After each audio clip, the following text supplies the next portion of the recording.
everyone, this is Kailash and welcome again to my YouTube channel Dahiya Tuition Point. So here is question number 15 of exercise 9.1. A straight highway leads to the foot of a tower.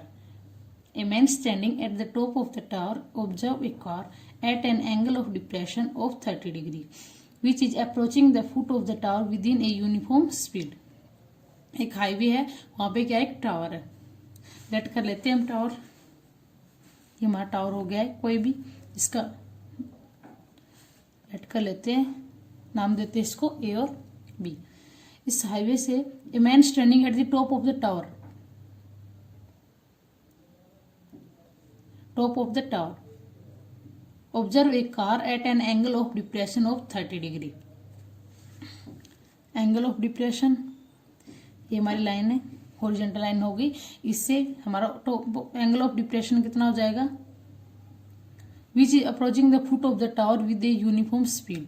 तो यहां से angle of depression है हमारा, इसको join कर लेते हैं.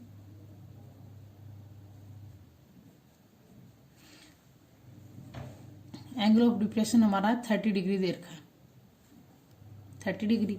विच is approaching the foot of the tower with a uniform speed. 6 second later the angle of depression of the car is found to be 60 later. फिर चेंज होता है कुछ टाइम के बाद, 6 सेकेंड लेटर, टाइम भी देर का 6 सेकेंड बाद क्या हो जाता है, एंगल ऑफ डिप्रेशन हमारा चेंज हो जाता है. तब वो एंगल ऑफ डिप्रेशन क्या कितना बनाता है, 60 डिग्री. तो हमारा एंगल ऑफ डिप्रेशन 60 डिग्री हो जाएगा. सो यहां से लेके 30 है, तो यहां से हमारा हो जाएगा ये एंगल ऑफ 60 डिग्री. जैसे जैसे हम नियर बाय इसके आते जाएंगे वैसे वैसे एंगल हमारा क्या होता जाएगा, बड़ा होता जाएगा. तो ये हमारा 30 है, तो ये एंगल हमारा हो जाएगा 30 डिग्री. कंप्लीट अगर हमारा 60 है तो ये भी हमारा क्या हो जाएगा, एंगल 60 डिग्री. इसका नाम देते हैं हम, ये होगा ए बी, ये पॉइंट लेट करते हैं सी, एंड ये पॉइंट हो जाएगा हमारा D.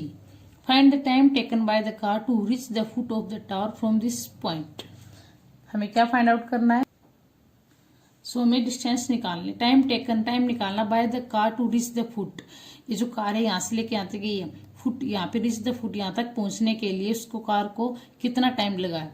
Okay, from this point, foot of the tower from this point, इस पॉइंट तक जाने में उसको कितना टाइम लगा. मीन्स हमें क्या फाइंड आउट करना है, यहाँ से बी डी फाइंड आउट करना है. बी से डी से लेकर बी तक जाने में, पॉइंट तक जाने में उसको कितना टाइम लगा है. सो लेट कर लेते हैं कि लेट डिस्टेंस क्या हमारी बी डी है. Let the B D is the distance. अब इसको निकालने के लिए हमें कितना टाइम निकालना वो हमें फाइंड आउट करना है. तो ट्रायंगल हम लेके चलेंगे स्टार्टिंग में ए डी बी, ये वाली triangle A D B, in triangle A D B. So इसके अंदर हमें क्या दे रखा है, ये क्या है, ए बी परपेंडिकुलर, और नीचे हमारा क्या है, बेस.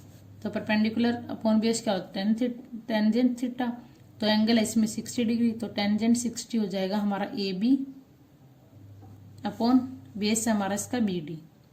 टेन 60 क्या होता है हमारा, √3 is equal to A B upon B D. अब सेकंड ट्रायंगल हम लेके चलेंगे ए बी सी, तो उसमें भी हमारा क्या आएगा, ए बी आएगा. तो हम इसमें से ए बी की वैल्यू फाइंड आउट कर लेते हैं, क्योंकि ए बी दोनों में कॉमन है. सॉरी, बी डी की वैल्यू फाइंड आउट कर लेते हैं ए बी की फॉर्म में.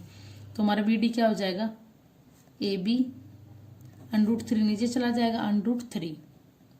सो इसको लेट कर लेते हैं क्वेश्चन नंबर 1. अब सेकंड लेके चलते हैं हम triangle ABC, in triangle ABC. अब कंप्लीट में हमारा सेम यहाँ पे tangent theta perpendicular upon base हो जाएगा. तो लिखेंगे tangent 30 degree equal to A B upon, अब कंप्लीट ट्रायंगल है तो बी सी हो जाएगा हमारा. अब इसको टेंजेंट 30 होता है हमारा 1/√3 equal to A B. Second हम बी डी को क्या लिख सकते हैं, इसको बी सी को लिख सकते हैं B D plus C D लिख सकते हैं हम इसको, B D plus C D. So ये हमारा हो गया 1/√3 इक्वल टू. सो इसको हम लिखेंगे, ये तुमने यहाँ पे लिख दिया. अब इसको क्या करें, क्रॉस मल्टीप्लाई करेंगे, तो ये हमारा हो जाएगा B D plus C D is equal to √3 and A B. अब यहाँ पे इक्वेशन 1 से बी डी की वैल्यू पुट कर देंगे, यहाँ पे बी /√3. सो लिखेंगे फ्रॉम इक्वेशन 1 फ्रॉम इक्वेशन 1 से इसकी वैल्यू पुट करेंगे। बी डी की वैल्यू दे रखी है हमें ए बी बाई √3। अब ए बी वालों को इकट्ठा कर लेंगे, इसको इस साइड लाएंगे तो ये हो जाएगा हमारा √3 A B equal to C D उस साइड जाएगा तो माइनस का सी डी हो जाएगा हमारा। अब यहाँ पे कुछ नहीं है तो यहाँ पे 1 लिख के अब इसका क्रॉस मल्टीप्लाई मीन्स एलसीएम लेके सोल्व कर सकते हैं इसको। तो ऊपर हमारा क्या आ जाएगा, ए बी कॉमन ले सकते हैं हम इसको, ए बी कॉमन हो जाएगा हमारा, अंदर बचेगा 1 माइनस √3 अपॉन √3, या फिर हम लिख सकते हैं इसको 1 by √3 minus √3 upon 1 equal to minus C D. So इसको सोल्व करेंगे तो एलसीएम लेके ये हमारा क्या हो जाएगा, नीचे बचेगा हमारा ए बी हमने कॉमन लिया है, यहाँ पे बचा हमारा √3। अब इनकी करेंगे 1 माइनस √3 मल्टीप्लाई करेंगे तो आ जाएगा 3 equal to minus C D.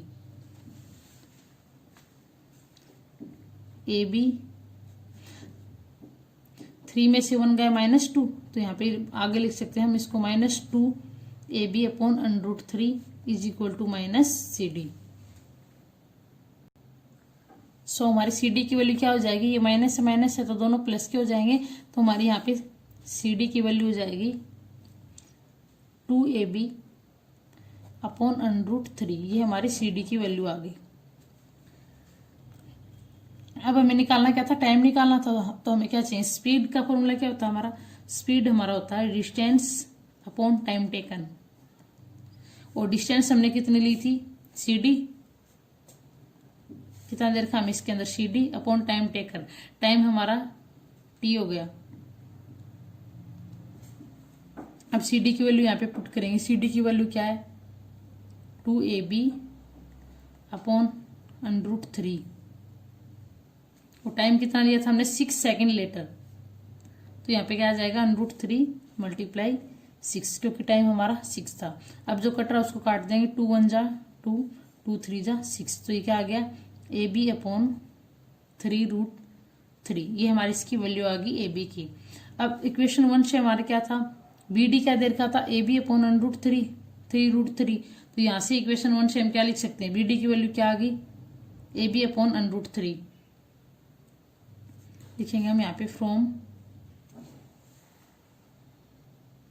Equation 1, from equation 1 से हमें क्या दे रखा, B D is equal to A B by √3, ये डिस्टेंस है हमारी, और स्पीड हमने अभी फाइंड आउट किया, तो speed is equal to, speed क्या होगी हमारी डिस्टेंस अपॉन टाइम टेकन, और स्पीड हमारी आई है A B by 3√3, and distance हमारी क्या दे रखी है A B by √3, and time को हम टी कन्वर्ट कर लेते हैं, टी लिख लेते हैं। 6 से हमने इसकी वैल्यू निकाल ली, पहले जब चेंज हुआ था, बाद में हमारी क्या वैल्यू आएगी उसको फाइंड आउट करेंगे।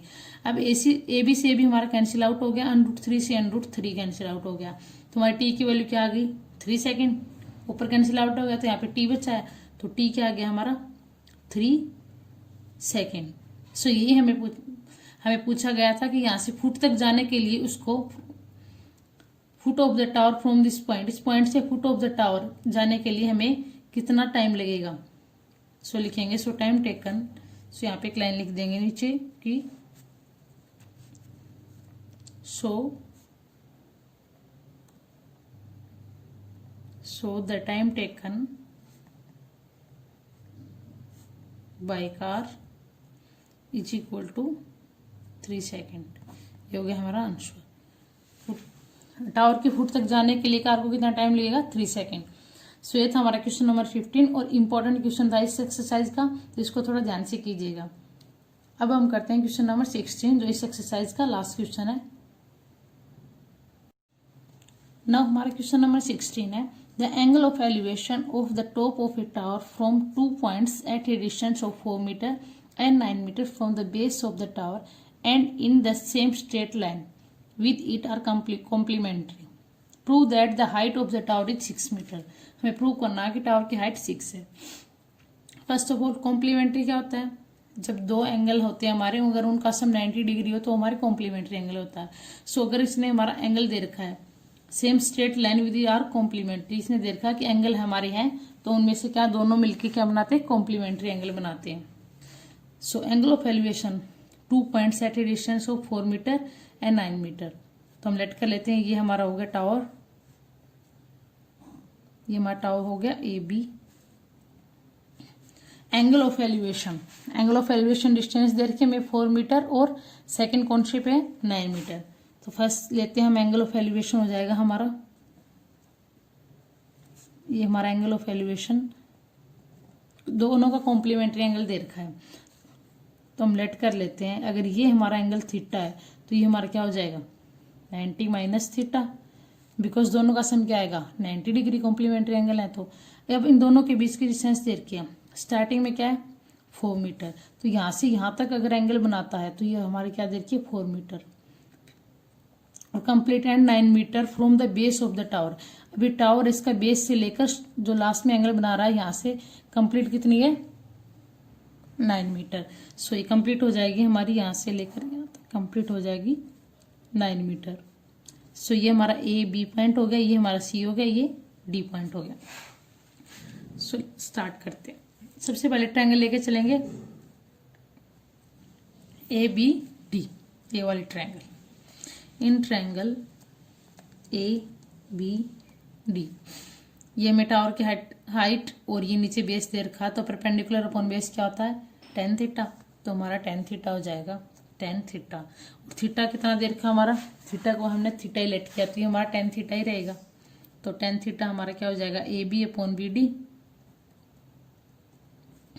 सो टेंजेंट थीटा हमारा क्या हो जाएगा A B upon B D की वैल्यू हमें कितनी दे रखी है 4 मीटर, ए बी अपॉन 4. इसको लेट कर लेते हैं equation 1.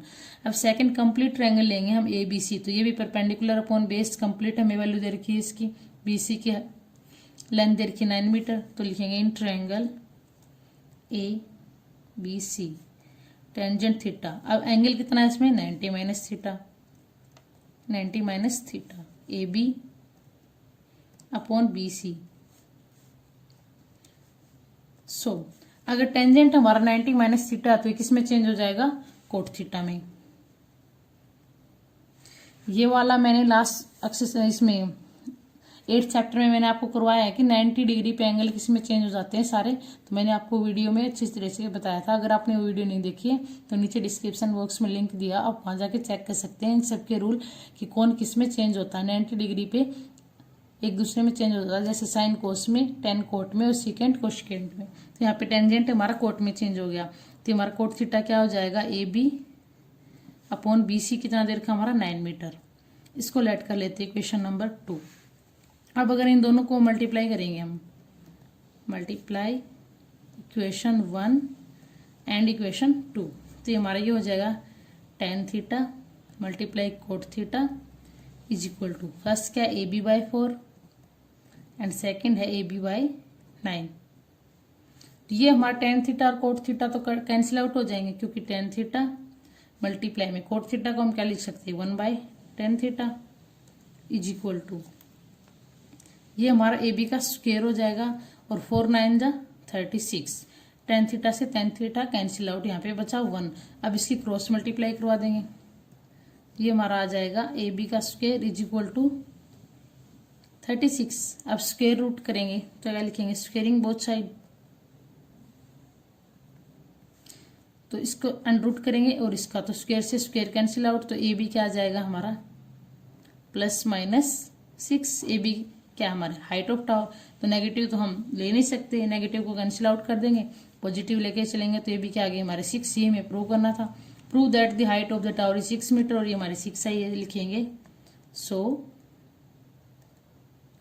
Height of tower is equal to 6 metre, hence prove. और ये हमें प्रूव करना था. सो ये था हमारा question number 16. And here is complete this exercise and this chapter also. In our next video, we will study about chapter number 10. And I hope you understand well this chapter very well. And if you have any doubt, please ask in comment section. And for more videos, please subscribe my channel and don't forget to press bell icon for upcoming videos.